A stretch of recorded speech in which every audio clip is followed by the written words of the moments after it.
Aujourd'hui, ce que demande la gauche radicale et l'extrême gauche d'une manière générale aux Français juifs, c'est de se convertir à leur vision du monde. Et se convertir à leur vision du monde, c'est-à-dire renoncer à l'idée même d'Israël, renoncer à l'idée de défendre Israël et même de parler d'Israël, se convertir, et là, ils vous laisseront tranquille.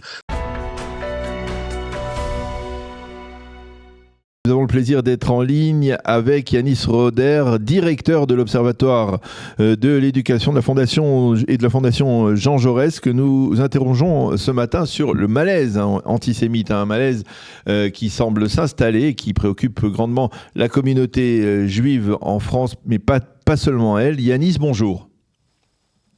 Bonjour. Merci d'être avec nous ce matin. Alors, d'une certaine manière, vous avez été interviewé dans ActuJ, notre hebdomadaire de la communauté juive, et vous utilisez des termes très, très clairs aujourd'hui, et même parfois même très inquiétants.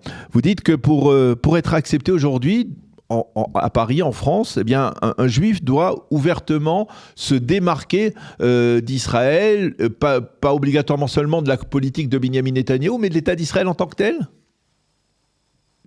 Écoutez, en tout cas, c'est ce qui semble ressortir des dernières actualités liées notamment au milieu intellectuel, au milieu de l'art, au milieu de la presse aussi parfois, où dès qu'une personne, notamment juive, mais pas seulement juive, vous savez, les gens qui soutiennent aussi l'idée qu'il n'y a pas de génocide à Gaza, l'idée Oui. qu'Israël a le droit de se défendre, ces gens n'ont plus le droit de parler, en fait, parce que dès qu'ils parlent, on appelle à leur boycott, on appelle à les exclure, on appelle à les faire démissionner de leur métier.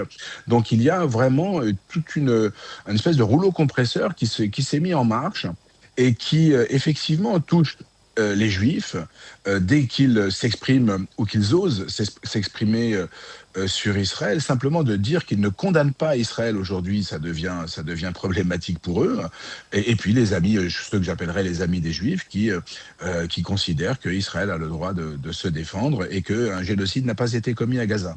Alors, en général, l'antisémitisme, on le sait malheureusement, c'est un fléau qui sévit depuis de nombreuses années. On parle beaucoup de la date des années 2000 et de la seconde intifada comme le début, on va dire, d'une très forte vague d'antisémitisme qui, par la suite, s'est amplifiée à chacun des conflits. Mais aujourd'hui, ce qui est notable, et dites-moi si je me trompe, c'est l'attitude des autorités jusqu'à présent. On avait le sentiment que les autorités luttaient avec efficacité ou fermement, en tout cas, contre l'antisémitisme. Aujourd'hui, est-ce qu'elles aussi, elles entrent dans cet engrenage de dire il faut condamner Israël et indirectement ne pas agir suffisamment massivement contre des expressions d'antisémitisme? Alors il y a deux choses. Je crois que il y a la politique du gouvernement, notamment à l'égard de l'État d'Israël. Ça, c'est le choix de la France et c'est le choix politique du ministre des Affaires étrangères et du président de la République et du Premier ministre. Ça, c'est une chose. Mais sur la question que vous posez, dans le fond, finalement, est-ce que les autorités agissent contre l'antisémitisme? Oui, elles continuent d'agir contre l'antisémitisme. Il y a des discours qui sont très clairs. Mais maintenant, le problème, c'est que c'est extrêmement difficile, si vous voulez, de lutter contre un antisémitisme à bas bruit, qui ne dit pas qu'il est antisémite, bien sûr. La différence, si vous voulez, avec l'État français de Vichy, il y en a deux. C'est que l'antisémitisme venait d'en haut, et donc il était légalisé par la loi venue d'en haut, et il s'exerçait par le haut. Là, l'antisémite, et il disait qu'il était antisémite. Là, l'antisémitisme, il vient du bas, et il ne dit pas qu'il est antisémite. Donc ces gens disent qu'ils agissent au nom du bien, qu'ils ne sont pas antisémites, qu'ils sont antisionistes, qu'on a le droit d'être antisioniste et que c'est pas parce qu'on est antisioniste qu'on est antisémite. Ils ont toujours quelques juifs avec eux pour dire regardez, on a des amis juifs. Donc c'est extrêmement difficile en réalité pour les autorités aujourd'hui de caractériser l'antisémitisme dans ces cas-là. Et on a vu qu'avec la tentative de la députée Caroline Yadan de faire une proposition de loi pour lutter contre justement le nouveau visage de l'antisémitisme, il y a eu une levée de bouclier avec une manipulation absolument immense et un mensonge éhonté sur ce que comportait cette proposition de loi. Et finalement, effectivement, et là peut-être je vous rejoins là-dessus, le gouvernement a finalement enterré cette proposition. Alors, il y a eu ces derniers jours, ces dernières semaines même, plusieurs événements qui ont ébranlé, on va dire même la communauté, qui ont suscité, on va dire, cette inquiétude. L'histoire de la DJ Barbara Bush et l'histoire de Johann Sfar qui sont enfin symptomatiques. Mais est-ce que c'est véritablement, ce sont deux cas révélateurs, ou alors on doit s'attendre au cours des prochains mois à le renouvellement de ce type de boycott ou de sanctions? En fait, ce sont des cas qui, à mon sens, sont très révélateurs et témoignent d'une aggravation de la situation. Aussi bien Barbara Bush, qui est une égérie queer, très connue dans les milieux gays, lesbiens, que Johann Sfar, qui lui est très engagé à gauche pour un dialogue israélo-palestinien, qui est allé dans les territoires palestiniens, etc. Et donc, ils sont plutôt des figures, on va dire, d'ouverture plutôt vers le progressisme et vers la gauche. Eh bien, eux-mêmes ont été pris à partie, eux-mêmes sont menacés dans leurs activités, en réalité, parce que Barbara Bush, ce qu'on essaye de faire, c'est de l'empêcher de travailler, donc c'est-à-dire de gagner sa vie. À une époque, les nazis organisaient le boycott des magasins juifs et empêchaient les juifs, renvoyaient les juifs de la fonction publique ou d'autres, et les interdisaient d'exercer certains métiers. Aujourd'hui, c'est pas l'État qui fait cela, ça vient par le bas, ça vient par des gens, des militants qui considèrent que Barbara Bush ou même Johann Sfar n'ont pas le droit d'être là où ils sont et donc de travailler ou de gagner leur vie. Même si ils ont à leur active, on va dire, des prises de position, on va dire, très hostiles au gouvernement Netanyahou, favorables à la paix, favorables au processus avec les Palestiniens. Exactement, c'est-à-dire que le problème, ce n'est plus Netanyahou, ce n'est plus sa politique, et ce n'est plus la guerre à Gaza. Le problème, c'est juste de dire qu'Israël a le droit d'exister. C'est ça qui est un véritable tournant. Et alors, ce qui est arrivé à Barbara Bush et à Johann Sfar n'est pas nouveau, en fait. Il y a régulièrement des tentatives de boycott, des tentatives d'interdiction de parler. J'en ai moi-même été victime en octobre 2025 à l'école d'Institut d'études politiques de Lyon, puisque j'ai dû être exfiltré par les forces de sécurité, puisqu'on voulait m'empêcher de parler, on m'a traité de génocidaire. Donc, ce sont des choses qui arrivent régulièrement, mais ce qui est symptomatique, c'est que là, on a deux personnalités, deux figures du monde progressiste, oui. C'est-à-dire qui s'affichent avec les progressistes, qui sont toujours affichés eux-mêmes progressistes et en opposition au gouvernement de Netanyahou. Barbara Bush avait un discours très clair en disant, moi, je ne veux pas la guerre, je n'aime pas la guerre, je ne veux pas que les gens meurent. Et elle ne parlait ni des Juifs ni des Palestiniens, elle parlait en général. Et aujourd'hui, parce qu'elle a signé le texte de soutien que j'avais signé moi aussi d'ailleurs, dans le point à la proposition de loi de Caroline Yadan, eh bien, elle a été blacklistée et aujourd'hui, on veut l'empêcher de travailler. Alors, quand on est dans cette situation, et je sais que vous êtes historien, c'est peut-être pas votre rôle d'essayer de trouver des solutions à ces problèmes, mais quels sont les moyens de lutter contre quelque chose qui est aussi sournois, aussi mal intentionné? C'est-à-dire, ce sont des mensonges, comme disait Goebbels, plus le mensonge est gros, plus on le croit. On est dans cette dynamique. Comment on peut lutter contre un tel fléau, contre cette expression de l'antisémitisme aujourd'hui ? C'est effectivement, vous avez raison, très compliqué, parce que c'est un antisémitisme qui ne dit pas son nom, qui ne veut pas dire son nom, et surtout qui pense qu'il n'est pas antisémite. C'est ça qui est assez extraordinaire. C'est-à-dire que le résultat, si vous voulez, c'est l'exclusion des Juifs de la société française, qui est en train de se dérouler à bas bruit, en réalité. On arrive au même résultat que Vichy, mais c'est pas antisémite. Vous voyez, c'est presque, ce serait comique si c'était pas dramatique. Pour lutter contre cela, je crois qu'il faut dénoncer justement la dimension antisémite de la chose. Et il faut la montrer, il faut la démontrer sans arrêt, et ne pas s'arrêter de le dire.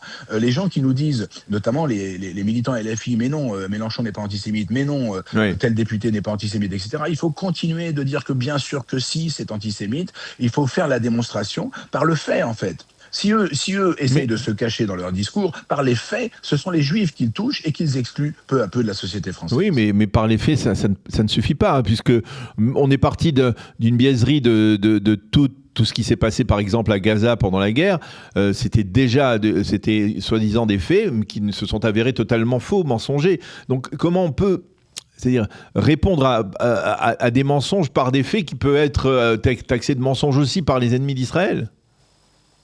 C'est tout le problème que vous posez, Daniel. C'est-à-dire que effectivement, nous avons affaire à des manipulateurs, à des manipulateurs aussi bien sur ce qui se passe en Israël que sur ce qui se passe sur ce que font ou qui sont les Juifs en France ou ce que fait la députée par exemple Caroline Yadan.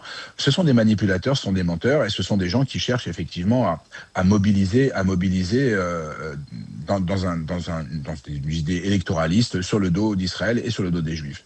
Donc, lutter contre cela, c'est extrêmement difficile. Il faut continuer à dénoncer l'antisémitisme et il faut que les pouvoirs publics prennent réellement la dimension de ce qui est en train de se jouer. La proposition de loi de Caroline Yadan était intéressante. C'était peut-être pas la solution miracle, mais elle était intéressante. Elle méritait d'être discutée.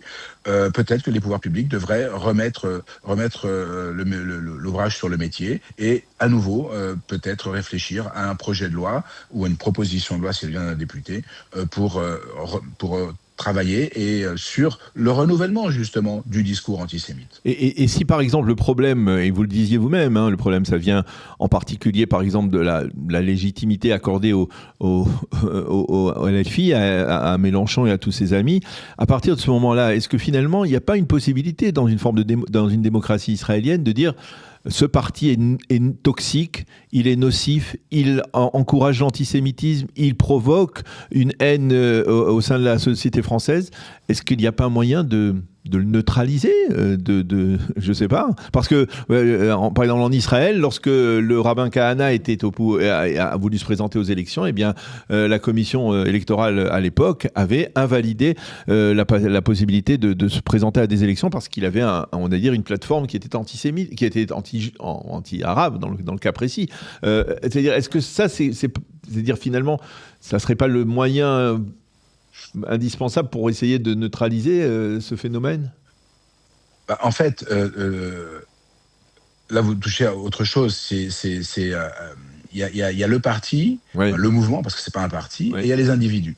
Les individus peuvent être attaqués en justice. C'est le cas pour la députée européenne Rima Hassan qui passera au tribunal début juillet pour apologie du terrorisme. Pas pour antisémitisme, je ne crois pas.